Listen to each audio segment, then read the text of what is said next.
Saatnya Anda bertransformasi menjadi developer properti syariah yang profesional, berkembang bersama para ahli, dan bersiap untuk mewujudkan visi masa depan.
Betapa berbahayanya jika seorang developer sudah mulai memasarkan produk propertinya, namun perizinan belum clear and clean.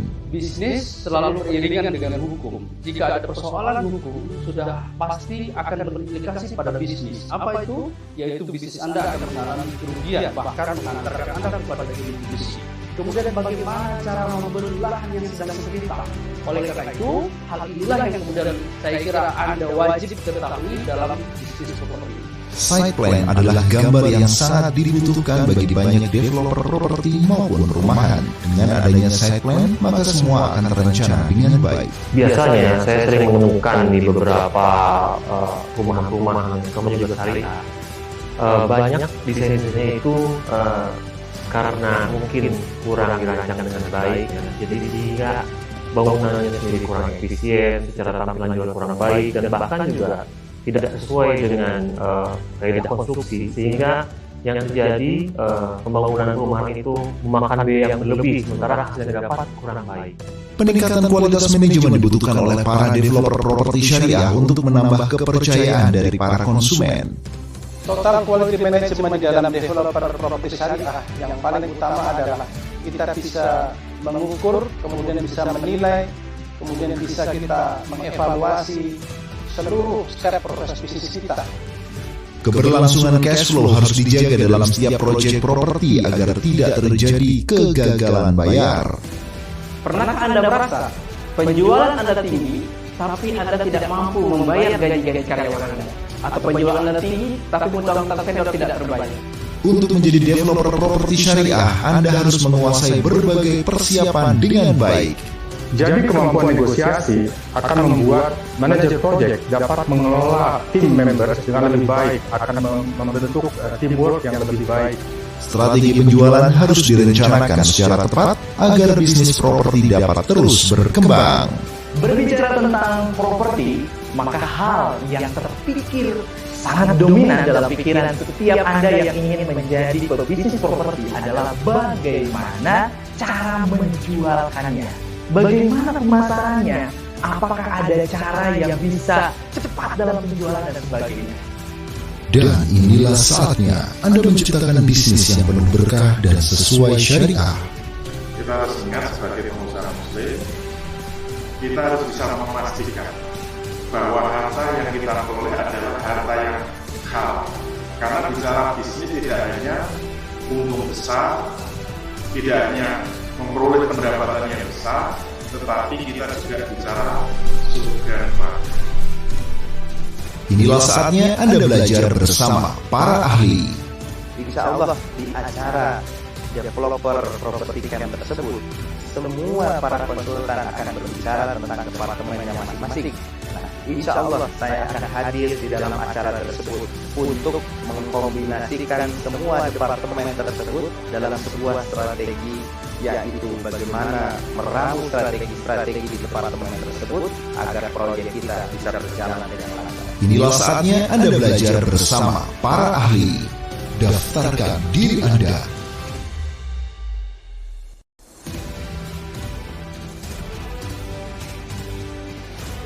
Alhamdulillah, setelah kami mempraktekkan semua ilmu-ilmu yang didapatkan dari developer dari salah satu tersebut, terdapat perbaikan-perbaikan dalam hal akad-akad, manajemen SDM-nya, dan juga yang paling penting adalah cash flow-nya semakin meningkat dari penjualan yang lebih terarah.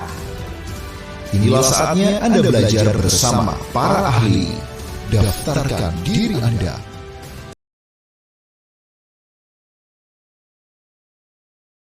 Assalamualaikum warahmatullahi wabarakatuh.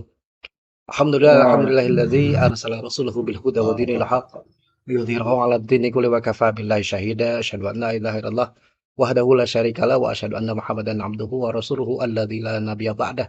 Allahumma shalli 'ala sayyidil mursalin wa imamil muttaqin wa 'ala alihi wa sahbihi ajmain. Alhamdulillah, pada hari ini, pada hari Rabu tanggal 28 Desember 2022, kita bisa berjumpa kembali dengan izin Allah Subhanahu wa taala dalam acara sharing session yang ini adalah acara Road to Developer Camp yang insya Allah akan diselenggarakan pada tanggal 27 Januari 2023. Dari MPC kami mengaturkan persembahannya. Mudah-mudahan para pemirsa yang hadir pada kesempatan hari ini diberikan senantiasa diberikan kesehatan, keberkahan, lindungan dari Allah Subhanahu wa taala. Amin. Amin ya rabbal alamin. Di kesempatan hari ini, insya Allah di acara sharing session ini kita akan membahas tentang flowchart bisnis properti, ya, yaitu tahapan dari mulai penjualan hingga serah terima unit. Nah, ini seperti apa sih flowchart bisnis properti? Tidak lain, kita akan sama-sama membahasnya dengan seorang coach yang luar biasa, seorang founder yang mantap sekali ya, 12 tahun menggeluti bidang properti syariah, dan tentunya ilmu yang akan beliau akan sampaikan itu akan sangat bermanfaat bagi kita semua, terutama para calon developer atau para developer yang sekarang pada hadir. Oke. Nampaknya sudah hadir ya. Bapak Dandi Irawan, saya sapa dulu. Oke. Assalamualaikum, Ustaz Dandi. Waalaikumsalam warahmatullahi wabarakatuh. Damang. Sehat, Ustaz. Alhamdulillah, khair. Masya Allah. Oke, Ustaz. Ini adalah yang kedua ya tadi ya, dalam acara sharing session kita. Dan tentunya dalam kesempatan yang bahagia ini, apa nih yang kita akan sama-sama bahas tuh, flowchart apa sih, Ustaz? Ya, jadi ini belum masuk ya, belum masuk. Jadi masih pemanasan. Pemanasannya. Ya, biasanya kita akan dalam menjalankan suatu bisnis harus tahu flow-nya, step by step-nya. Kalau bagan itu dari mana mulainya, lalu kemudian akhirnya itu sampai mana. Dan dalam proses itu tentu ada variabel tools yang kita butuhkan untuk menjalankan proses itu, sehingga setiap tahapan itu bisa berjalan dengan lancar tanpa ada kesalahan-kesalahan, Ustaz. Ini tadi ada kata-kata terakhir yang agak-agak pengen ditanya ini. Ada kesalahan, jangan sampai ada kesalahan-kesalahan. Emang nanti kesalahannya seperti apa sih tadi? Nah, itu kemarin sudah kita bahas worst case business Worst-case-nya ya? Ustaz. Oh, oke. Nah, ini nih ya. Jadi ini harus yang belum dapat videonya. Dari pertama, ini yang kedua, insya Allah besok ketiga, minggu depan. Baik. Mantap nih. Ya, tanpa berpanjang lebar ya, tentunya kita punya waktu sekitar 1 jam nih. Para pemirsa yang hadir di Zoom pada hari ini, ya manfaatkan betul waktunya. Kita hanya 1 jam, tidak berlama-lama ya. Kita akan pilih pertanyaan-pertanyaan yang muncul ya. Bukan yang paling pertama, tapi yang kira-kira paling nyambung ya dengan pembahasan kita. Silakan pertanyaan hanya diberikan lewat chat saja. Ya, pertanyaan hanya lewat chat saja. Jadi silakan untuk nanti ditanyakan lewat chat. Ya, nanti kita akan seleksi di antara pertanyaan itu mana yang paling nyambung, karena memang waktu kita dibatasi ya, tidak lebih dari 1 jam. Baik, tafadhol Ustaz untuk menyampaikan materinya. Enggak. Baik, bismillahirrahmanirrahim. Assalamualaikum warahmatullahi wabarakatuh. Bismillah walhamdulillah wala haula wala quwata illa billah amma ba'd. Baik, sahabat-sahabat sekalian, alhamdulillah kita bisa bertemu lagi pada kesempatan malam hari ini. Insyaallah dalam keadaan sehat walafiat. Ini adalah sharing session sesi kedua yang insyaallah kita akan rutin mengadakan setiap hari Rabu ya. Setiap Rabu ba'da Isya ya. Alhamdulillah sebelumnya saya di session pertama menjelaskan tentang worst case business property, hal-hal potensi kegagalan di bisnis properti dan bagaimana cara mengantisipasinya, yaitu dengan cara analisis kelayakan. Itu pisau bedahnya. Nah, selanjutnya di malam ini saya akan menjelaskan bagaimana flowchart bisnis properti dari analisis 9 tahapan yang kemarin sedikit saya bahas, lalu kemudian ketika proyek itu berlangsung, step-stepnya, flowchart-nya seperti apa, dan tools-tools yang dibutuhkan untuk menjalankan tahapan-tahapan itu apa saja. Ya, demikian. Insyaallah sebagaimana informasi dari host, kita hanya 1 jam. Insyaallah saya akan memaparkan materi ini mudah-mudahan tidak lebih dari 30 menit. Selanjutnya 30 menit selanjutnya adalah kita session tanya jawab. Baik, saat konsen saya minta izin untuk share screen. Ya, sebelum masuk ke materi saya ingin menjelaskan dulu pembahasan ini ya, bahwa ada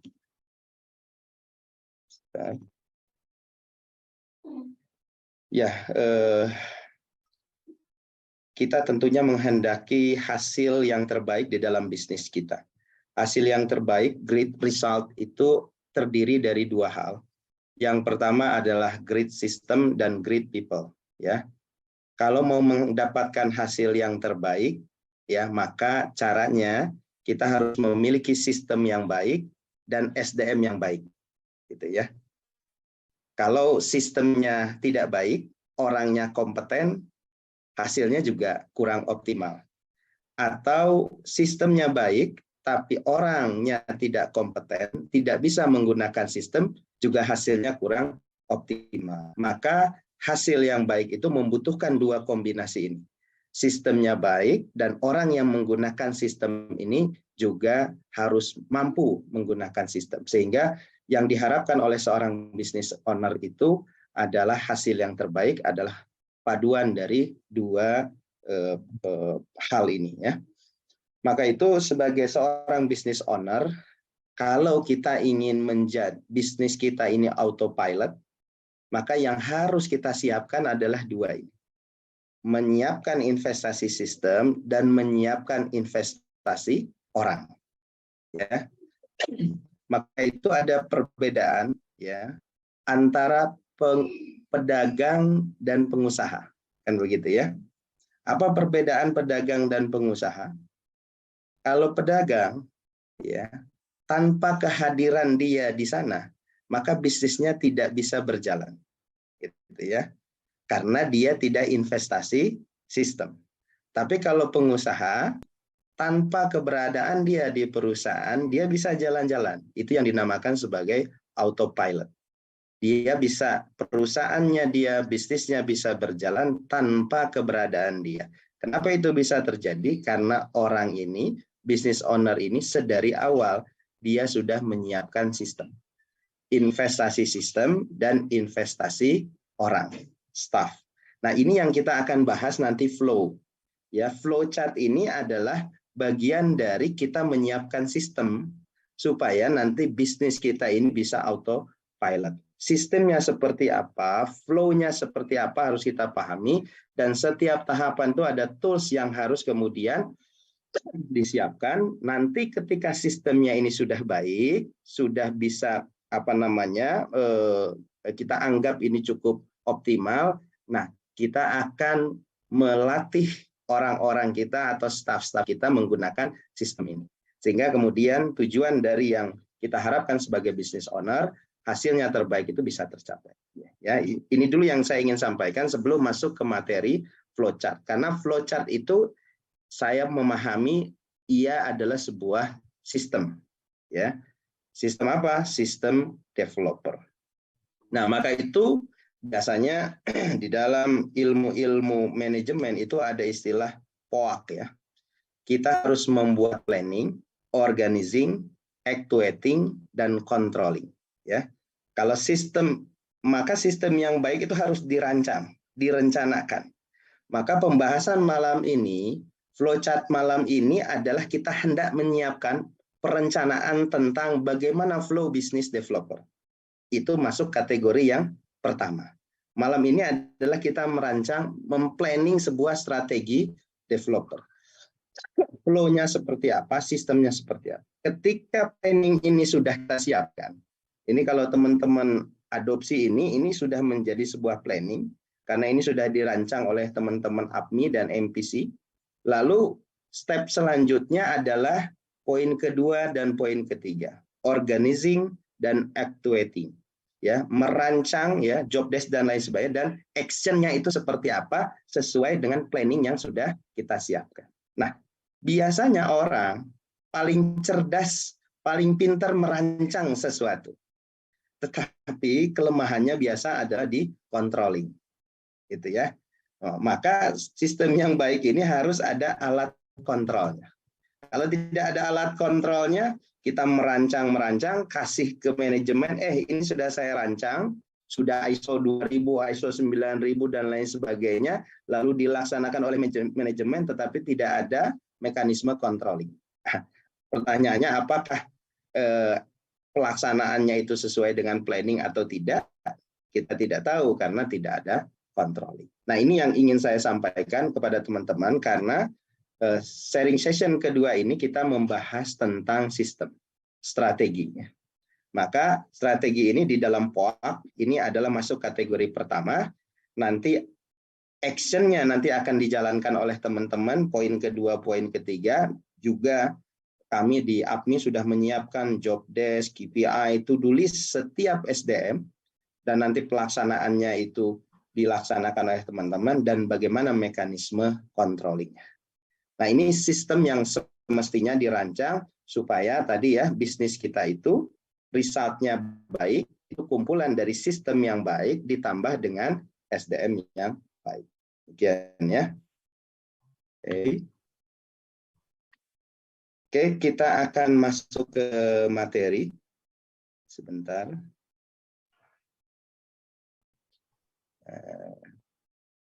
Sebentar, ya.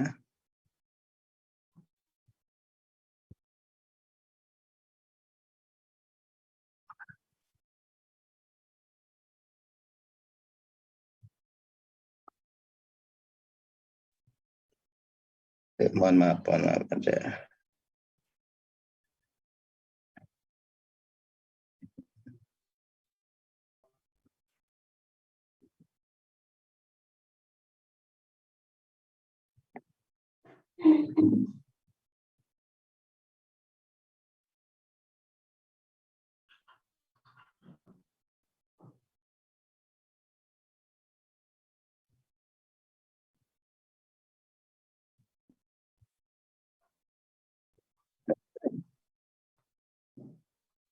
Nah, kelihatan, ya? Nampak? Saat konsen? Nampak, ya? Baik, rekan-rekan sekalian, ini adalah sistem kita sebut sebagai MPCW, ya. Slogannya itu profesional dan sesuai syariah. Nah, saya akan menyampaikan ini materinya cukup panjang, tetapi kita tidak akan bahas semua. Karena ini nanti kita akan split menjadi 2 materi. Nah, ini yang ingin saya sampaikan pada kesempatan malam ini, flow tentang 9 tahapan membangun proyek yang kemarin sudah kita bahas. Flow-nya itu seperti ini. Ini proyek belum running, ya. Nah, nanti proyek runningnya itu setelah pembahasan ini. Nah, ini 9 tahapan pembangunan. Mudah-mudahan bisa disimak, dan sebelumnya kalau materi session pertama sudah pernah melihat 9 tahapannya seperti apa, flow-nya itu seperti ini. Kelihatan, ya? Baik, flow yang pertama ini adalah listing lahan. Apa itu listing lahan? mengumpulkan data-data lahan. Ini project belum mulai ya, sampai nanti flow-nya itu project itu mulai. Nah, ini listing lahan. Apa yang dibutuhkan di dalam listing lahan ini?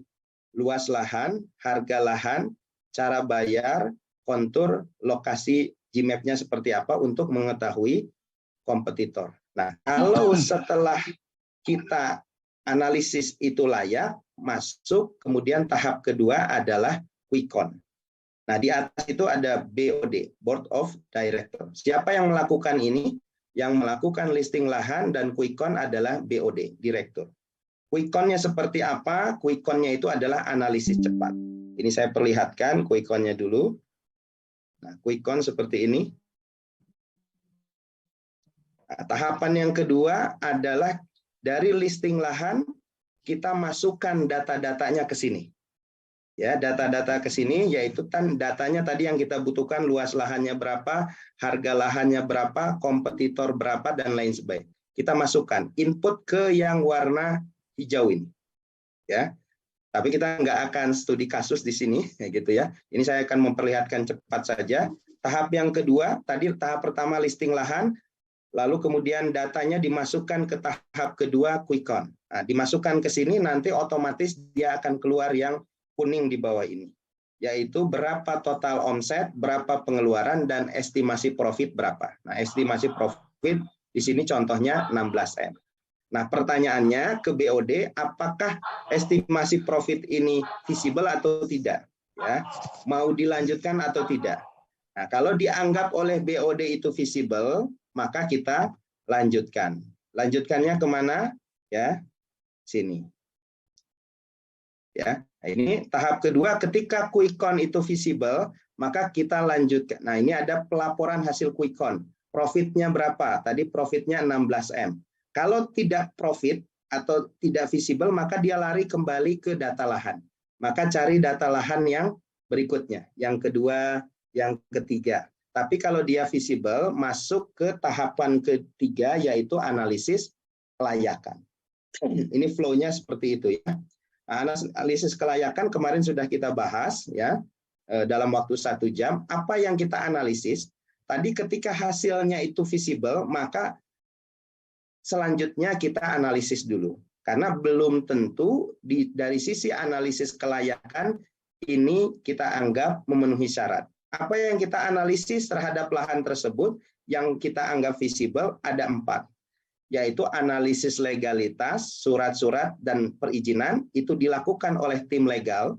Nah, di sini ya, saya buletin.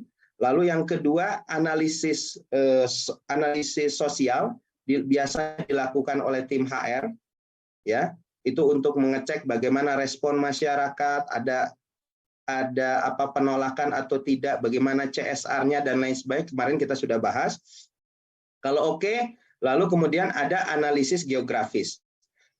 Siapa yang melakukan? Yang melakukan adalah tim teknik.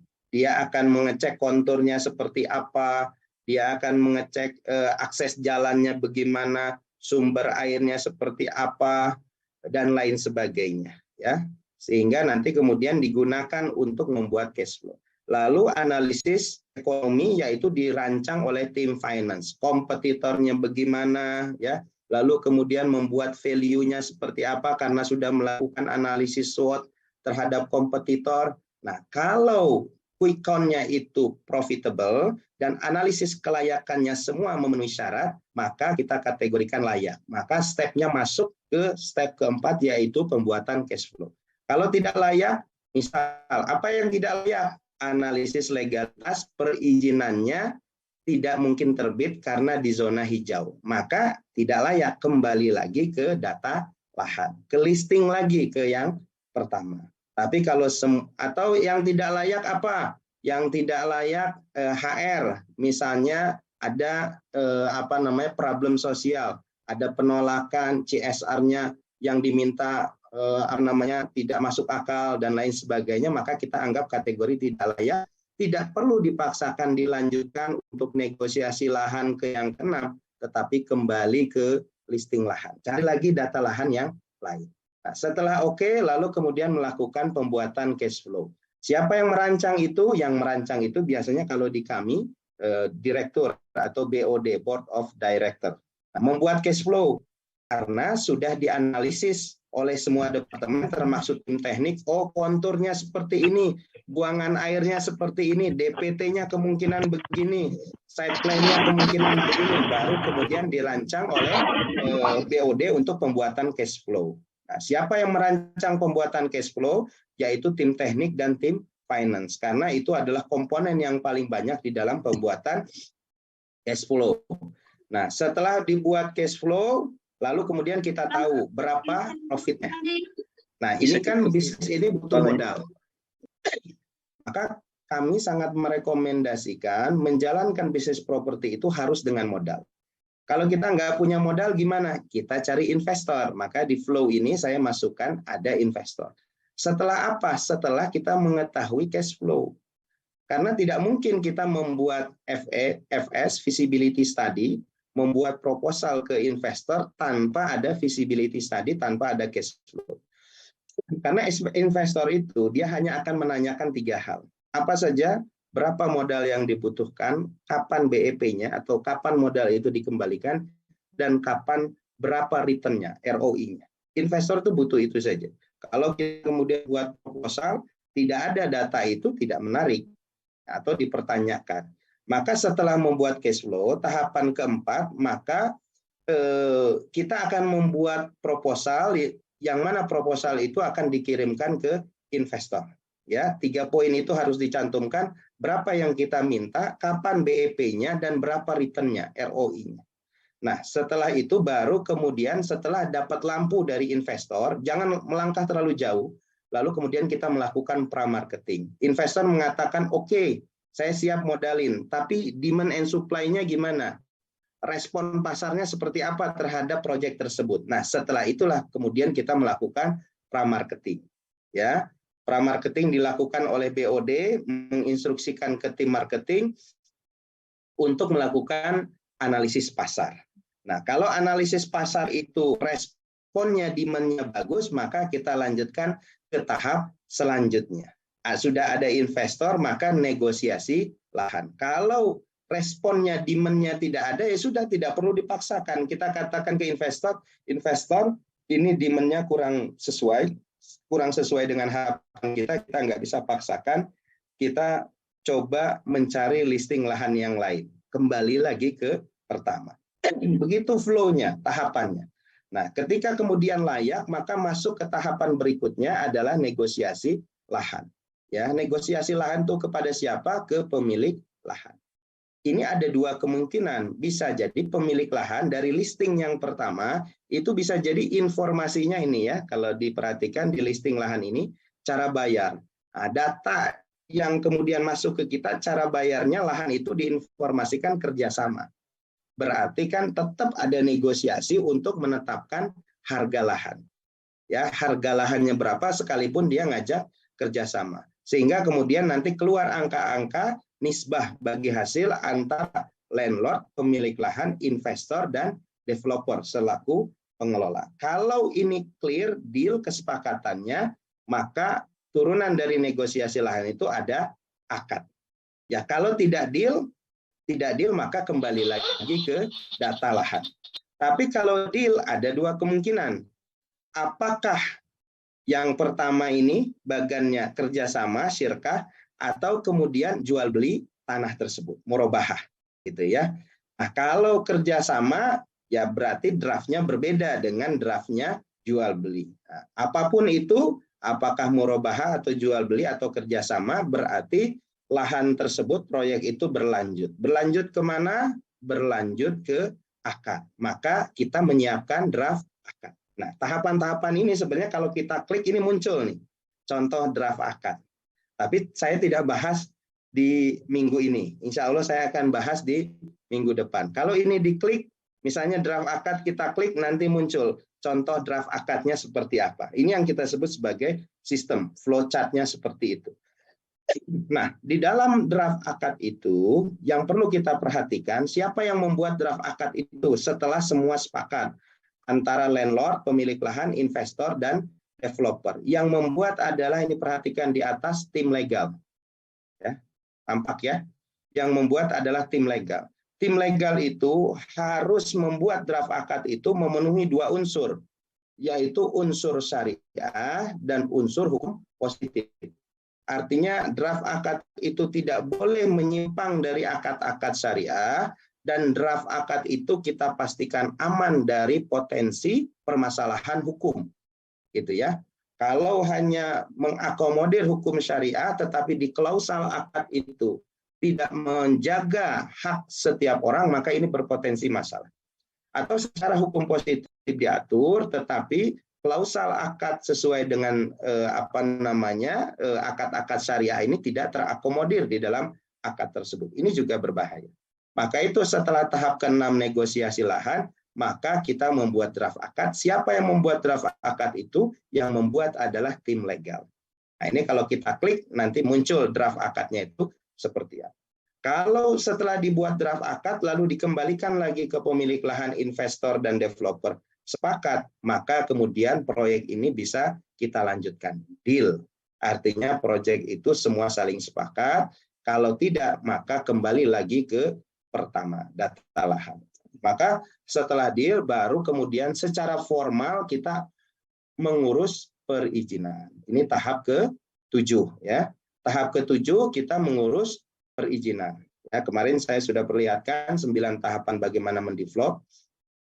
Ya, jadi tahap ke-7 adalah pengurusan legalitas. Sebelumnya tadi kita tahap ke-4 kan sudah nih ya.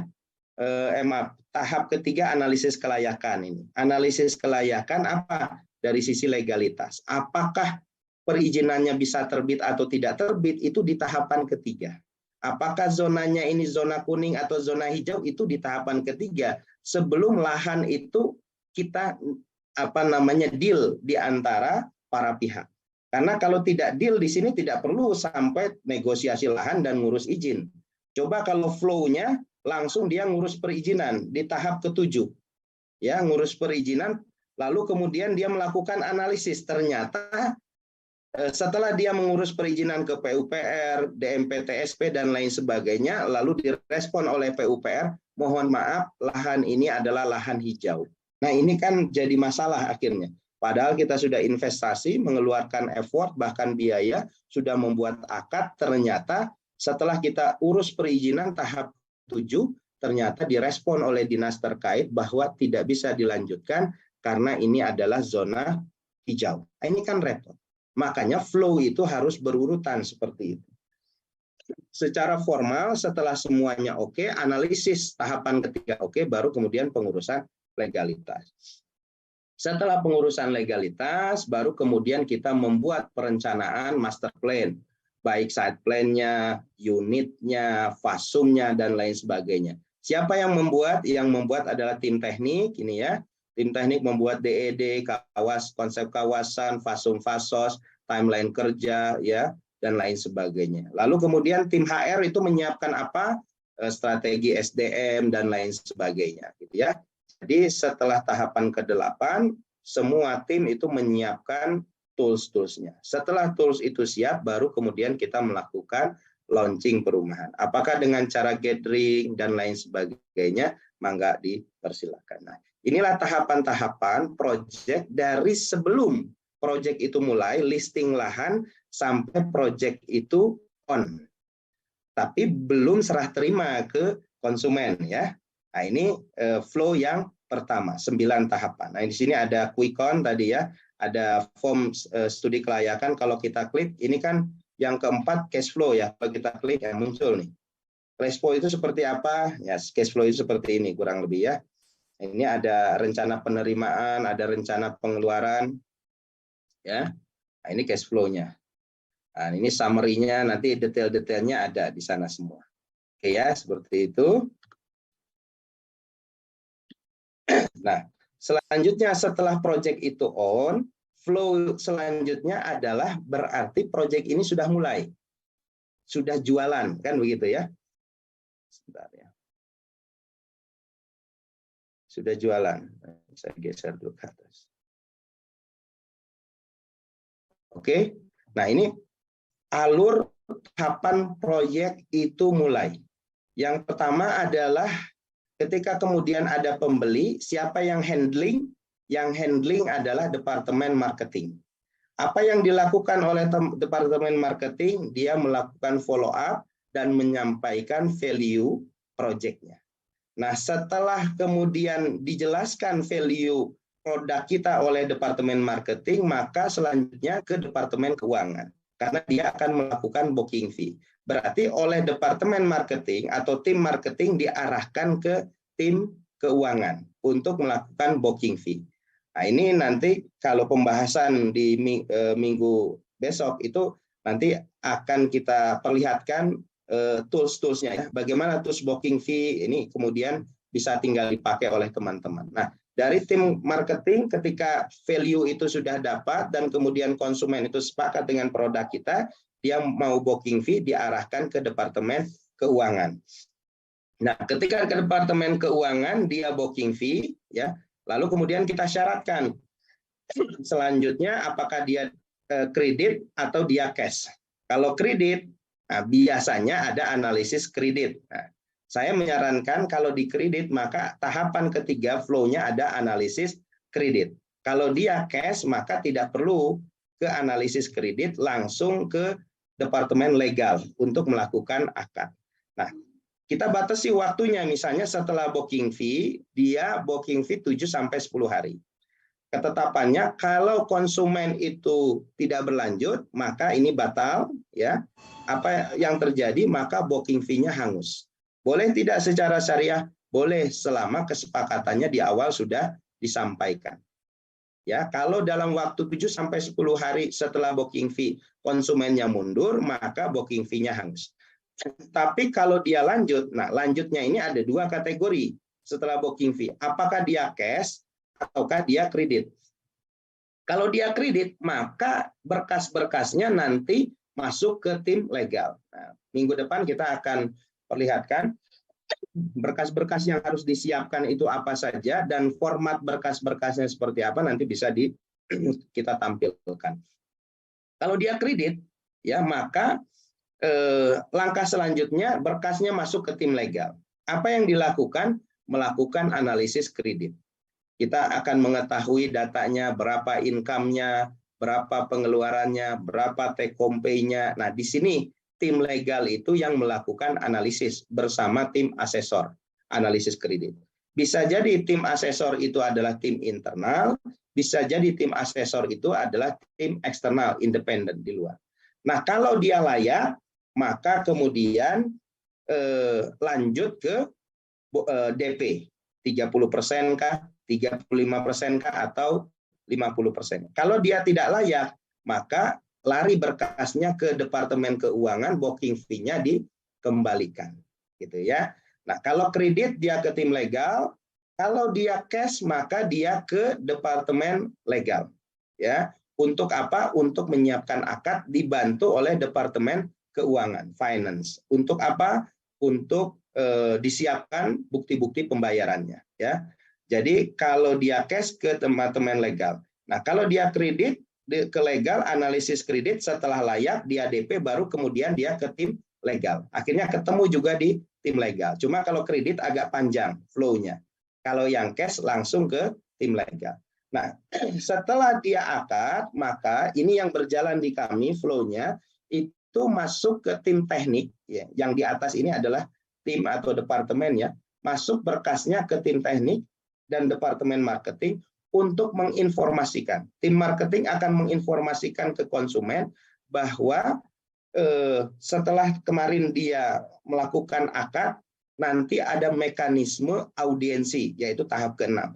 Tapi sebelum audiensi itu umumnya offline, handling oleh tim teknik, maka disampaikan dulu ke konsumen, dimungkinkan dia boleh melakukan konsultasi desain. Kalau yang desainnya diperbolehkan custom. Kalau tidak boleh custom, tipikal, maka diinformasikan saja langsung bahwa dijanjikan misalnya Ibu, Bapak, 1 minggu setelah kita akad, nanti kita akan melakukan audiensi, yaitu tahapan ke-6, ya, audiensi pembangunan. Siapa yang hadir di dalam tahapan audiensi itu? Yang hadir adalah tim teknik dan tim keuangan, ya. Jadi saya ulang lagi, dari setelah akad lalu kemudian berkasnya diserahkan ke tim teknik dan marketing, marketing menghubungi konsumen bahwa kalau ada rencana mau custom apa dan lain sebagainya, maka bisa disampaikan sebelum nanti ada mekanisme audiensi. Karena mekanisme audiensi umumnya offline, nanti di sana akan dijelaskan bahwa spesifikasi materialnya ini, denahnya begini, fasadnya begini, instalasi airnya begini, dan lain sebagainya. Itu adalah forum audiensi tahapan ke-6. Karena ini kita properti syariah, ya, tidak boleh ada spesifikasi yang tidak jelas. Maka di tahapan ke-6 ini kita menjelaskan spesifikasi material. Mulai dari ukuran besi, ya, ukuran kolom, ukuran footplate, ya, slope, dan lain sebagainya. Kita jelaskan di tahapan ke-6. Siapa yang membridging itu? Yang membridging itu adalah tim teknik. Maka yang nanti akan menjelaskan di sini itu adalah biasanya drafter dan estimator. Nah, di tahapan di sini ini dimungkinkan adanya permintaan tambahan, upgrade. Nah, maka itu tim keuangan itu harus hadir di tahapan audiensi. Dan tim teknik itu yang hadir adalah drafter dan estimator. Sehingga ketika pada saat pertemuan ini, estimator sudah bisa mengeluarkan angka. Ibu, defaultnya standarnya harga segini, karena ibu atau bapak menghendaki adanya perubahan, apakah spesifikasi upgrade ataukah denahnya ditambah, maka langsung keluar angka di forum ini, forum audiensi, yaitu biaya tambahannya segini. Mekanisme pembayarannya seperti ini. Di sini nanti draft-draftnya muncul. Nah, ini kita tidak bahas di sini, ya. Insya Allah kita bahas di minggu depan. Ini kita klik draft-draft yang dibutuhkan di mekanisme audiensi apa saja, ya. Harus lengkap data ini dan lain sebagainya. Nah, ketika dia oke, dia membayar, maka itu hadir tim finance. Tim finance menerbitkan kwitansi kalau kemudian ada pekerjaan tambahan. Nah, di sini nanti ada form kesepakatan. Draftnya sudah disiapkan, konsumen itu tanda tangan bahwa dia sudah mengetahui spesifikasi dan gambar kerja. Semua draft ditandatangan di forum ini. Jangan sampai tidak ada dokumen tanda tangan. Nah, sehingga apa? Ketika nanti harapannya tahapan ke-7, yaitu pembangunan, dokumen-dokumennya semua sudah lengkap. Ada DED, ya, kalau tim teknik ngerti, ya. DED, gambar kerjanya jelas, sudah ditandatangan, dipahami, dan spesifikasi materialnya juga sudah dipahami dan ditandatangani, ya. Selanjutnya kemudian kita janjian bahwa setelah audiensi 1 minggu kemudian kita akan melakukan tahapan pembangunan, yaitu tahapan ke-7. Nah, tahapan pembangunan ini Departemen Keuangan, Departemen Marketing sudah tidak terlibat lagi. Yang terlibat hanya Departemen Teknik atau Divisi Teknik. Departemen yang lain sudah tidak ada, tapi dokumen-dokumen semua sudah ada di Departemen Marketing, Keuangan, dan Departemen lainnya. Nah, selanjutnya pada saat pembangunan, yang handling adalah Departemen Teknik. Nah, dia lalu melakukan pembangunan. Setelah pembangunan, sesuai dengan kesepakatan, berapa bulan? Misalnya serah terimanya 6 bulan kah, 8 bulan kah, 10 bulan kah, atau 12 bulan. Lalu setelah terima bangunan. Nah, biasakan ada masa garansi. Karena kita menghendaki bahwa produk kita ini bisa diterima baik oleh konsumen. Maka saran saya ada masa garansi. Biasanya masa garansi bisa 3 bulan, 4 bulan, gitu, ya. Nah, pada saat tadi pembangunan sudah selesai, lalu serah terima bangunan, itu ada masa garansi. Nanti di sini kalau kita klik ada form checklistnya. Sebelum serah terima bangunan, kita checklist semua. Oh, keramiknya berfungsi, oh, listriknya berfungsi, oh, airnya berfungsi, oh, pintunya berfungsi, dan lain sebagainya. Ini ada checklist-checklistnya. Lalu kemudian ada masa garansi. Masa garansi itu diteken. Nah, selama masa garansi itu dimungkinkan, kan, namanya kerjaan manusia, ada saja komplain, ya. Nah, kalau komplain, lalu kemudian masuk ke tim handling komplain, yaitu tim teknik. Dia melakukan maintenance sesuai dengan komplainan. Kalau tidak ada komplain selama masa garansi, maka harus diakhiri. Ya, ada draft juga yang mengakhiri masa garansi, yaitu serah terima akhir. Bahwa menyatakan masa garansi itu sudah habis, maka selanjutnya kalau ada kerusakan, perbaikan dan lain sebagainya sudah lagi tidak ditanggung oleh developer. Nah, ini harus ada mekanisme itu, tidak hanya serah terima saja lalu kemudian dilepas begitu saja, atau ada masa garansi yang kita pahami tetapi di akhir masa garansi itu tidak dibuat lagi dokumen berakhirnya masa garansi. Nah, itu untuk mengantisipasi jangan sampai ada komplainan yang terus-menerus itu ditanggung oleh developer.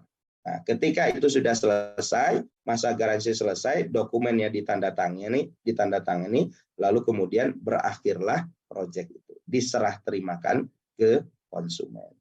Begitu ya rekan-rekan sekalian, alhamdulillah ini sedikit agak lewat 40 menit. Ya, jadi ini flow dari mulai proyek dimulai sampai kemudian on project, dan ketika proyek itu mulai dibangun, mulai dari tahapan pemesanan sampai kemudian berakhir serah terima. Ya, ini sedikit saya kasih contoh ya. Saya kasih contoh misalnya ini kalau teman-teman perhatikan ya, ini kita punya sistem ya di APMI dan di MPC. Ini ada departemen teknik, SDM, legal, keuangan, finance. Setiap departemen punya strategi masing-masing. Sistem di departemen ada, SDM yang dibutuhkan departemen teknik itu ada, dan KPI, to-do list ya, dan lain sebagainya ada di sini. Lalu kemudian flowchart dan alat-alat tools yang digunakan di departemen teknik apa saja, semua ada di sini. Di semua departemen sudah kami siapkan di aplikasi yang namanya MPC Way. Ini saya sedikit kasih contoh, misalnya flow tadi di keuangan ya. Ini saya misalnya ini flow, ini yang link ya. Besok kita detailkan flow arus kredit analisis. Ya, tadi kan setelah konsumen itu dia booking fee, kalau dia kredit, nah, dia melakukan dia harus dianalisis kredit dulu. Apa yang dilakukan, flow-nya seperti apa di dalam analisis kredit? Nah, ini flow-nya seperti ini. Saya perlihatkan ini hyperlink. Ya, buyer itu menyerahkan berkas, ini flow analisis kredit. Flow analisis kredit seperti apa? Ini ISO begini ya, kalau teman-teman nanti buat ISO seperti ini. Nah, tadi kita bahas bahwa hasil yang baik itu adalah percampuran dari sistem yang baik dan SDM yang baik. Ini kita sedang hendak merancang sistemnya. Flow di analisis kredit, datangnya itu dari buyer atau customer ini ya, dia menyerahkan berkas kemana? Ke departemen marketing. Marketing menerima berkasnya, lalu melakukan verifikasi ya, verifikasi dan legal, lalu kemudian diserahkan ke departemen finance dan legal. Finance dan legal menerima berkasnya, lalu kemudian dianalisis oleh tim legal, lalu kemudian tim legal melakukan verifikasi data. Biasanya asesor akan menerbitkan 3 hal. Pertama disetujui, kedua dipertimbangkan, ketiga ditolak. Ya, kalau disetujui maka lanjut dia melakukan akad dan selesai. Tetapi kalau kemudian tidak disetujui, maka ini kalau misalnya ditolak berarti langsung dikatakan tidak bisa diterima kreditnya atau dipertimbangkan. Dipertimbangkan ini bisa kemudian ada treatment tertentu, misalnya DP-nya dinaikkan dan lain sebagainya. Nah, di sebelah kanan ini ada dokumen-dokumen yang harus kemudian kita siapkan. Nah, di flow ini mulai dari berkas ke menerima berkas, apa yang harus disiapkan. Di sini semua ada, kalau diklik nanti hyperlink formnya seperti apa ya. Jadi seperti itu ya, sehingga kemudian kita merancang bisnis kita siap pakai, sehingga kemudian dalam pelaksanaannya kita tidak kesulitan. Oh, harus menyiapkan tools apa, flow-nya bagaimana, siapa yang handling, ke departemen mana dan lain sebagainya. Nah, ini sedikit banyak flow tahapan-tahapan dari sebelum mulai proyek sampai proyek itu berjalan. Nah, ini adalah flow yang biasanya kami gunakan. Nah, tidak mesti sama seperti ini, tapi kalau kemudian mau sama juga bisa saja kemudian diadopsi. Begitu Ustadz Konsen, kurang lebihnya. Mohon maaf kalau terlalu menyita banyak waktu. Saya persilakan kembali ke host untuk forum tanya jawab. Mangga, Ustadz Konsen. Oke, mantap. Luar biasa. Masya Allah, luar biasa. Terima kasih Ustadz Andi atas penjelasannya ya. Mudah-mudahan dari para pemirsa nih yang sudah hadir. Ini sekitar 70 orang ini bisa hadir, alhamdulillah. Ya, dan pembahasan dari Ustadz tadi itu bisa kita sama-sama simak dan juga kita bisa sama-sama telaah. Itu namanya MPCW ya, Ustadz Dandi? Ya, betul Ustaz. Oke, itu MPCW dan itu kita cara dapatnya gimana, Ustadz? Nah, ini insya Allah nanti kita akan launching di bulan Januari, Ustaz. Saat Ini bulan developer camp ya? Januari, ini strategi-strategi yang bisa tinggal dipakai oleh teman-teman, tidak perlu lagi merancang. Semua departemen, setiap departemen sistemnya sudah kita buatkan, strategi misalnya di departemen marketing apa saja, SDM yang ada di departemen marketing apa saja, KPI-nya gimana, to-do list-nya seperti apa, assessment-nya seperti apa, flow setiap departemen seperti apa, dan tools yang dipakai setiap departemen apa saja. Sehingga kemudian tidak perlu lagi dipikirkan oleh teman-teman bagaimana menyiapkan grid sistemnya. Nah, grid sistemnya sudah kita siapkan, tinggal teman-teman menyiapkan grid people-nya, SDM-nya. Wih, mantap ya. Nah, kalau misalkan kita pelajari sendiri itu bisa nggak, Tad? MPCW itu? Nah, ini yang jadi masalah. Kalau kemudian MPCW ini tidak dijelaskan oleh kita, nanti penggunaannya agak kebingungan. Flow-nya seperti apa, input ya. Nanti kan kita akan memberikan formatnya ya. Kalau diklik hyperlink nanti ketemu format. Bagaimana cara pengisian formatnya dan lain sebagainya, itu kan harus butuh pendampingan. Nah, insya Allah kalau nanti kita launching software ini nanti di awal tahun itu plus ada pendampingan sekitar 3 kali sehingga teman-teman bisa menggunakan MPCW ini untuk diadopsi, diaplikasikan ke proyek kita. Sehingga kita nggak perlu lagi bayar konsultan untuk menyiapkan peraturan perusahaan, KPI setiap departemen, strategi setiap departemen, nggak perlu lagi menyiapkan konsultan. Dan saya dulu menyiapkan konsultan itu banyak sekali untuk membuat hal yang semacam ini. Begitu. Masya Allah ya. Ini luar biasa nih ya para pemirsa ya. MPC sudah menyediakan MPCW dan tadi juga Ustadz Dandi menyatakan bahwa MPC ini adalah hasil dari sekian pengalaman ya selama bertahun-tahun pengalaman tersebut dan dituangkan dalam sebuah bentuk MPCW dan ini tentunya sangat-sangat berharga bagi siapapun yang akan menyelenggarakan atau berkiprah di bisnis properti, tentunya properti syariah. Baik, Ustaz Dandi, kita akan masuk ke forum tanya jawab.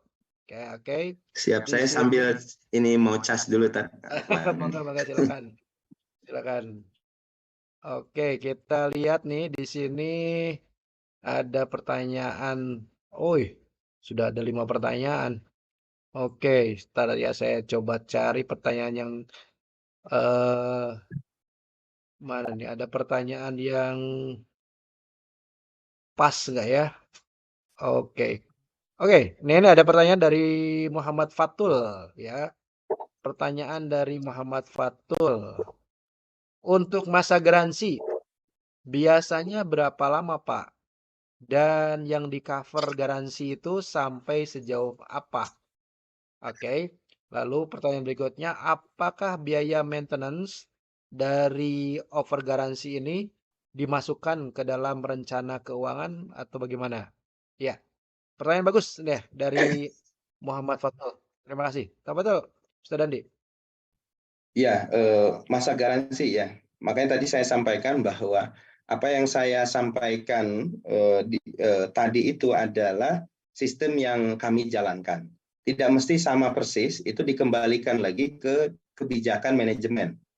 Ya, bisa jadi ekstrimnya ada manajemen yang tidak memberikan masa garansi, kan bisa jadi seperti itu. Tapi idealnya ada. Berapa lama masa garansi? Kalau kami biasanya 3 bulan. Masa garansi 3 bulan, struktur itu seumur hidup. Struktur itu garansinya seumur hidup selama tidak direnovasi oleh konsumen, karena kita menggaransi bahwa struktur kita itu kuat. Lalu kalau kebocoran itu 1 musim, ya. Jadi kita nggak bisa bilang garansinya 3 bulan, tapi musim hujannya belum ada. Nah, ketika musim hujan bulan ke-6 bocor, ini kita bilang, di luar masa garansi. Nggak bisa seperti itu, ya. Jadi umumnya di luar kebocoran dan struktur masa garansinya adalah 3 bulan, Stan. Nah, maka itu harus dibuat formnya. Setelah serah terima bangunan, itu harus ada form masa garansi. Nah, kalau teman-teman nanti pakai MPCW ini, nggak perlu lagi mencari formnya seperti apa sih. Nah, itu sudah kita siapkan. Tinggal kemudian bagaimana cara inputnya. Ya, cara inputnya tinggal diinput, lalu kemudian disesuaikan dengan kafling, nama pemilik, luasan, dan lain sebagainya, lalu diserah terima bangunan dan dibuatkan masa garansi. Apakah 3 bulan, 4 bulan, 6 bulan, itu dikembalikan ke manajemen. Itu yang pertama. Yang kedua, ini bagus pertanyaannya, apakah maintenance itu sudah diperhitungkan di dalam rencana cash flow? Nah, ini artinya benar-benar orang yang memperhatikan perhitungan cash flow, karena banyak yang saya perhatikan ada juga yang tidak concern ke dalam cash flow. Cash flow itu tadi sudah kita bahas di pembahasan keempat ya. Maka ini termasuk yang masuk dalam perencanaan cash flow. Ya, ada itemnya, item item untuk maintenance. Ya, item untuk maintenance ini kemudian harus dialokasikan oleh perusahaan karena dimungkinkan ada potensi perbaikan-perbaikan. Gitu ya. Nah, ini harus kemudian masuk ke dalam perencanaan cash flow maintenance ini. Kalau tidak, nanti kemudian ada maintenance, nah bisa over budget nantinya kan gitu. Tetapi tadi bahwa di dalam masa garansi itu nanti disampaikan apa kondisi-kondisi yang kemudian kita garansi. Karena tidak mungkin semuanya kita garansi. Karena nanti ada formnya, ada kunjungan, lalu kemudian maintenance, serah terima. Nah, pas kunjungan pertama itu kan tidak langsung kita kerjakan, itu dianalisis dulu oleh biasanya di departemen kami ada handling komplain. Handling komplain ini tim khusus, bukan departemen produksi. Ini tim khusus karena dia khusus untuk melayani komplain-komplain. Nah, nanti dia akan menganalisis apakah ini masuk ke dalam kategori garansi atau tidak. Misal ada kaca pecah. Kaca pecah ini dalam masa garansi ini ada umur 3 bulan, tapi bisa dideteksi pecahnya ini karena misalnya anaknya kan dia bawa apa gitu, namun ketok kacanya pecah. Nah, ini kan dianalisis dulu. Oh, ini tidak masuk dalam kategori garansi kami. Atau handling ya, kunci ya. Kunci kemudian ada kerusakan, bisa dideteksi bahwa itu karena kesalahan dalam penggunaan. Nah, begitu. Jadi nanti ada tim handling komplain yang menganalisis. Tapi tentu item maintenance ini harus dipersiapkan, dimasukkan ke dalam cash flow supaya nantinya tidak over budget. Demikian, Ustaz Ponsen.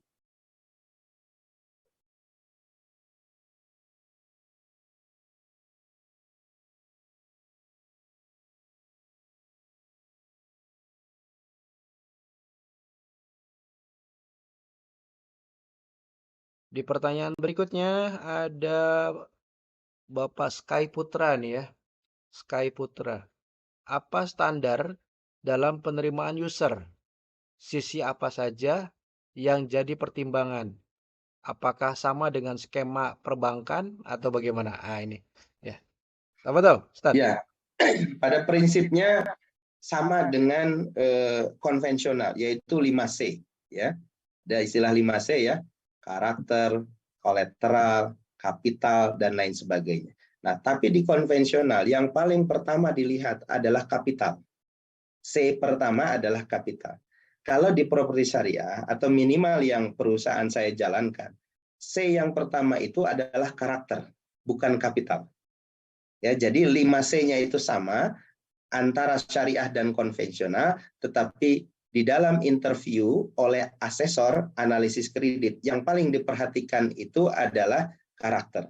Karena kalau karakternya tidak baik, kapital sebesar apapun tidak bisa jadi tidak dibayarkan. Karena kan kita tidak ada denda ya. Bisa jadi karena kita ini tidak ada denda, kemudian kalau ada problem-problem kita yang selalu dikalahkan. Atau sebenarnya dananya ada, tetapi karena karakternya kurang ahsan, dia tetap saja tidak mau melakukan pembayaran. Nah, maka yang menganalisis itu adalah tim asesor, ya, analis kredit. Kalau basicnya biasanya dari mana? Katanya tim asesor ini kalau di perbankan ini adalah tim apa ya? Psikologi ya, bisa menilai karakter orang. Tetapi juga bukan hanya karakter yang dia nilai, juga ada kapital. Tapi yang pertama adalah karakter. Nanti misalnya dihitung income-nya berapa, take home pay-nya berapa. Yang kita lihat itu take home pay, bukan income. Nah, nanti kan dicek, dia jujur atau tidak. Misalnya, dia mengisi income-nya 20 juta. Pengeluarannya apa saja? Pengeluarannya dia tulis di situ 5 juta. Sehingga take home pay-nya, income dikurangi pengeluaran jadi 15 juta. Cicilan dia berapa? Nah, berapa persentase take home pay dengan cicilan itu dikembalikan ke manajemen. Ada yang 30%, ada yang 50% baru di-approve gitu ya. Maka tadi asesor itu akan menerbitkan hasil analisis itu 3. Diterima, ditolak, atau dipertimbangkan. Nah, kalau ditolak ya mungkin tidak bisa dilanjutkan, maka booking fee-nya dikembalikan 100%. Atau dipertimbangkan. Dipertimbangkan itu bisa jadi ditanya apakah dia punya double income atau tidak, pendapatan lain atau tidak. Oh, ada sebenarnya pendapatan lain. Kenapa tidak dilaporkan? Nah, saya kira dengan ini saja sudah cukup. Nah, kita sampaikan bahwa ini dalam analisis kita take home pay-nya belum masuk. Tapi kalau Bapak ada pendapatan lain, nah ini mungkin bisa jadi disetujui. Atau double income dan lain sebagainya. Demikian Ustaz konsep. Oke, sip, mantap. Nampaknya kita dibatasi dengan waktu sehingga 2 pertanyaan lagi ya, boleh ya, Ustaz? Siap, mangga. Oke. Biar penasaran nanti masuk ke sesi berikutnya nih, sesi 3. Oke, kita ke pertanyaan berikut. Ini ada ini nih. Ada Pak Adim Wijaya. Mau tanya Tad, untuk tiap proyek minimal luas lahan berapa ubin? Untuk akad pembelian, apakah menggunakan akad istisna, akad ijaroh pembangunan, atau bagaimana? Tafadhol, Ustaz. Ya, ini ubin itu istilah apa ya? Bali mungkin. Kayak gitu tumbak kali ya? Tombak. Tumbak, kalau orang Sunda tumbak ya. Kalau satu tumbak itu 14 meter. Kalau ubin itu apa ya? Saya tidak paham. Yang standar nasional itu meter persegi kan gitu. Ya, dikembalikan ke developer masing-masing. Bisa jadi dia mengeksekusi klaster kecil. Ya, klaster kecil misalnya dari 1.000 sampai misalnya 2.000. Atau bisa jadi perumahan besar. Atau ada, nah ini ada di bawahnya, ini ada Muhammad Wildan. Nah, apakah Muhammad Wildan yang di Bogor? Ini biasanya beliau fliperan ya, Kang Wildan. Fliperan yang hanya 2 unit, 3 unit gitu. Nah, ini juga bisa kan gitu. Nah, tergantung ke masing-masing developer. Apakah mau fliperan atau flip pro biasanya Kang Wildan tuh 2, 3, 4 unit, atau mau cluster, mau 1.000, mau 2.000, atau mau perumahan. Nah, tentu treatmentnya beda-beda. SDM yang kemudian kita hire juga beda-beda. Nah, nanti di MPCW itu kita tampilkan itu adalah sistem yang ideal untuk perusahaan besar dan proyek besar juga. Sudah kita siapkan sistem itu memang untuk sampai level perusahaan besar. Tapi apakah menengah atau kecil bisa? Bisa, nanti kemudian disesuaikan. Strukturnya tidak mesti seperti ini, disederhanakan. SDM-nya juga tidak perlu sebanyak ini, disederhanakan. KPI to do list setiap orang disesuaikan. Nah gitu ya. Jadi tidak ada ketetapan, Ustadz, dikembalikan ke masing-masing developer, mau yang fliperan, mau yang cluster, atau mau yang besar. Semua punya kelebihan dan kekurangan masing-masing. Begitu, Ustadz. Nah, apakah menggunakan akad istisna? Kita tidak menggunakan akad istisna. Jadi tergantung ini dia jualan apa? Kafling ataukah unit. Nah, kalau dia jualan kafling, maka akadnya murabahah, ya, jual beli karena tanahnya sudah punya dia. Tapi kalau dia jualan rumah, nah balik lagi, rumahnya ini inden atau ready stock. Kalau ready stock, ya langsung akadnya jual beli, ya. Tapi kalau misalnya bisa jual beli cash atau jual beli bertahap. Tapi kalau dia inden, maka akadnya biasanya teman-teman ada 2 akad.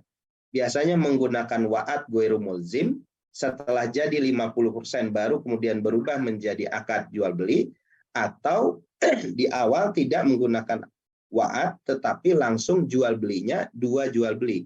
Jual beli tanah sama akad ijaroh pembangunan. Gitu ya. Tergantung ya, tadi jual belinya tanah atau bangunan. Kalau tanah punya kita, langsung jual belinya tanah. Kalau bangunan dikembalikan, bangunannya ready stock atau inden. Kalau ready stock langsung jual beli, bisa cash atau bertahap. Kalau inden biasanya ada dua yang dijalankan oleh teman-teman. Wa'ad itu adalah titipan, setelah jadi unitnya 50% baru kemudian merubah menjadi akad jual beli, atau juga yang biasa diadopsi teman-teman, dibuat dua akad, yaitu jual beli tanah sekalipun dia bangunannya, dan kemudian nanti ada yang kedua ijaroh pembangunan. Begitu Ustaz. Oke, Nah, Ustaz. kalau dikembangkan lagi, boleh nggak jual beli tanah? Karena ada Undang-Undang Nomor 1 2011 yang melarang itu. Nah, itu saya sudah bahas dengan para penasehat hukum, itu ada aturannya. Jadi minimal 25%. Jadi kalau sudah ada rumah 25%, kita boleh jual bangunan. Maaf, jual tanah siap bangun. Walaupun ini kemarin sudah kita diskusikan, insya Allah sedang dipertimbangkan oleh tim PH kita, ini kita akan gugat di MK. Undang-Undang Nomor 1 2011 ini kita akan gugat pasal ini di MK, karena ini pasal karet yang digunakan pihak kepolisian untuk kemudian melakukan sweeping ke teman-teman. Mohon doanya, insya Allah kita akan upayakan kita gugat ke MK, karena kemarin sudah beberapa teman-teman berkumpul untuk membahas hal ini, karena pasal ini digunakan sebagai pasal karet yang kemudian digunakan men-sweeping teman-teman develop. Begitu, Ustaz. Masya Allah, Masya Allah. Ya, mohon doanya ya teman-teman. Ini tim MPC dan juga APMI akan melakukan penggugatan kepada MK berkaitan dengan persoalan peraturan pelarangan pembelian atau penjual beli tanah kafling ya. Insya Allah mudah-mudahan ini sangat-sangat penting bagi kita semua. Ustadz, satu pertanyaan lagi. Nah, ini ya. Siap, Mohon maaf nih bagi yang nanya di belakangan. Ya, karena memang waktunya, kita masuk pertanyaan berikutnya. Dari Kang siapa nih? Mas Ahmad Taufik. Bismillah, untuk pembangunan profit, untuk pembagian profit, apakah harus setelah proyek selesai 100% atau bisa bertahap sesuai dengan progres secara syariah? Hatur nuhun. Nah, mangga, Ustaz. Iya. Idealnya pembagian profit itu setelah semua beban-beban selesai, Ustaz. Ya, idealnya demikian. Nah, kalau misalnya mau dibagikan sebelum itu selesai, maka dipastikan begini ya. Jadi setiap bulan itu kan ada, kami sebutnya target aktif atau pendapatan ya. Pendapatan bulanan itu kan ada dari cicilan konsumen. Nah, kalau mau dibagikan sebelum PR-PR itu selesai, maka dipastikan antara kewajiban ya dengan target aktifnya bulanannya itu, income bulanan perusahaan itu lebih tinggi dibanding kewajiban. Tentu kondisi itu setelah proyek itu berlangsung lama biasanya. Biasanya umur proyek sudah 30 bulan, 36, itu posisi income, cicilan dari beberapa konsumen ditambah misalnya penjualan baru, itu lebih tinggi dananya ketimbang kewajiban. Karena kewajiban di awal-awal itu besar. Karena biaya pembangunan fasum dan lain sebagainya besar, lama-lama itu biayanya menjadi kecil. Lama-lama kecil, nah pendapatan itu biasanya dari awal kecil, lalu kemudian membesar, pada posisi pendapatan lebih tinggi dibanding pengeluaran, pada prinsipnya itu sudah bisa disisihkan. Tetapi tentu jangan disisihkannya terlalu banyak, karena harus kemudian diantisipasi dana tak terduga. Nah, tetapi idealnya pembagian bagi hasil itu kita percepat dulu kewajiban kita setelah selesai, maka itu yang disebut sebagai BEP, break-even point-nya, lalu setelah itu dibagikan sesuai dengan kesepakatan nisbahnya. Nah, kalau pertanyaannya berapa nisbahnya? Nisbahnya tidak ada ketetapan. Ya, selama antarodin ya silakan saja. Siapa saja pihak yang terlibat? Biasanya 3 maksimal, yaitu pemilik lahan, developer, dan pemilik modal. Atau bisa jadi 2, pemilik modal dan developer. Nah, pembagiannya tidak ada aturan secara syar'i yang melarang, prinsipnya sesuai kesepakatan antarodin. Demikian Ustaz Konsen. Baik, Masya Allah, luar biasa. Terima kasih Ustaz Dandi atas penjelasannya. Walaupun tadi ada satu pertanyaan dari Kang Wildan, kalau ini benar Kang Wildan yang ikut batch 1 ya. Mungkin pertanyaannya apa bedanya batch 1 dengan batch 2? Tentunya kalau batch 2 kita punya MPCW ya, Ustadz ya. Iya. Oke. Ini yang belum kita launching dulu. Ini batch 2-nya kita akan launching MPCW sehingga sistemnya ini bisa diadopsi oleh teman-teman. Teman-teman tidak perlu lagi memikirkan strategi setiap departemen, SDM yang dibutuhkan, ya flow dan tools yang digunakan. Tinggal digunakan saja oleh teman-teman. Demikian, Ustaz. Iya, betul. Nah, itu perbedaannya ya, Kang Wildan. Mudah-mudahan bisa menjawab ya antara perbedaan batch 1 dengan batch 2 untuk developer camp. Dan bagi yang tadi baru join di tengah-tengah, insya Allah akan ada rekamannya, tapi rekamannya itu hanya diberikan bagi yang daftar saja. Ya, silakan daftar tuh tadi ya ada di chat ya. Daftar ke link chat itu. Nanti para pemirsa yang sudah daftar nomornya akan kita keep ya untuk informasi-informasi termasuk juga informasi tentang list ya. Siapa yang akan dapatkan waiting list untuk MPC Way, lalu juga untuk developer camp ya. Karena insya Allah nanti developer camp dan MPC Way di launching berbarengan, MPCW di launching di acaranya developer camp. Baik Ustadz Dandi, Masya Allah pada hari ini luar biasa walaupun agak-agak ngaret, tidak 1 jam, agaknya susah ya untuk 1 jam ya. Makin kesini makin ngaburudul nih pertanyaan-pertanyaannya ya, Masya Allah.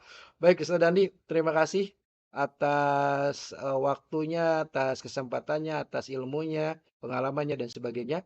Mudah-mudahan apa yang disampaikan Ustadz Dandi menjadi keberkahan bagi Ustadz Dandi dan juga keluarga ya, dan mudah-mudahan kita semuanya diberikan kesehatan, kekuatan, limpahan rezeki yang melimpah ruah untuk kita jadikan rezeki tersebut sebagai wasilah untuk taqarrub ilallah. Baik Ustadz, kita akhiri sampai di sini. Bagi teman-teman yang akan ikut atau mendapatkan informasi tentang MPCW lalu juga tentang developer camp, silahkan daftar di link tadi ya yang sudah dibagikan di chat. Baik, kita akhiri perjumpaan hari ini. Insya Allah kita akan ketemu lagi di pekan depan ya dalam sharing session yang ketiga yang terakhir ya, kita ketemu lagi di pembahasan yang berbeda. Baik, saya Ponsensi Nurito mengucapkan mohon maaf. Insya Allah kita ketemu lagi pekan depan. Kita tutup dengan doa kifaratul majelis. Subhanakallahumma bihamdika asyhadu an la ilaha illa anta astaghfiruka wa atubu ilaik. Terima kasih Ustaz Dandi.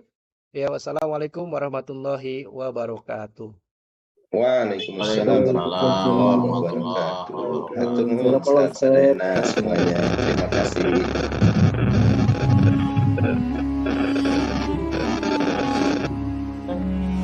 Assalamualaikum. Waalaikumsalam. Assalamualaikum, terima kasih. Sama-sama Pak. Matur nuwun Kak. Sami-sami.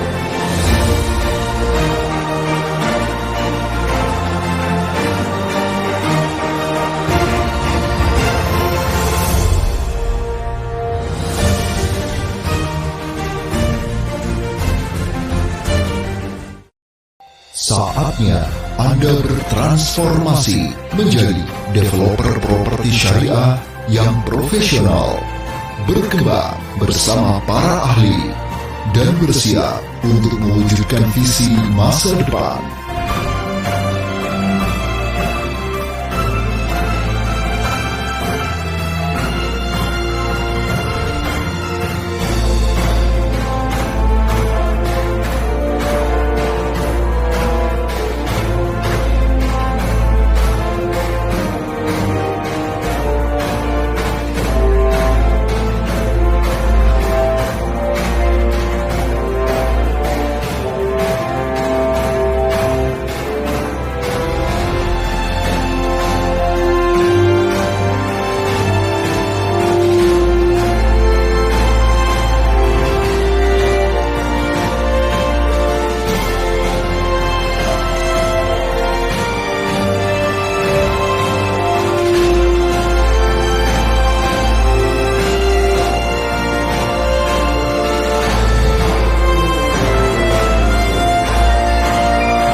Betapa berbahayanya jika seorang developer sudah mulai memasarkan produk propertinya, namun perizinan belum clear and clean. Bisnis selalu beriringan dengan hukum. Jika ada persoalan hukum, sudah pasti akan berimplikasi pada bisnis. Apa itu? Yaitu bisnis Anda akan mengalami kerugian, bahkan mengantarkan Anda pada bisnis.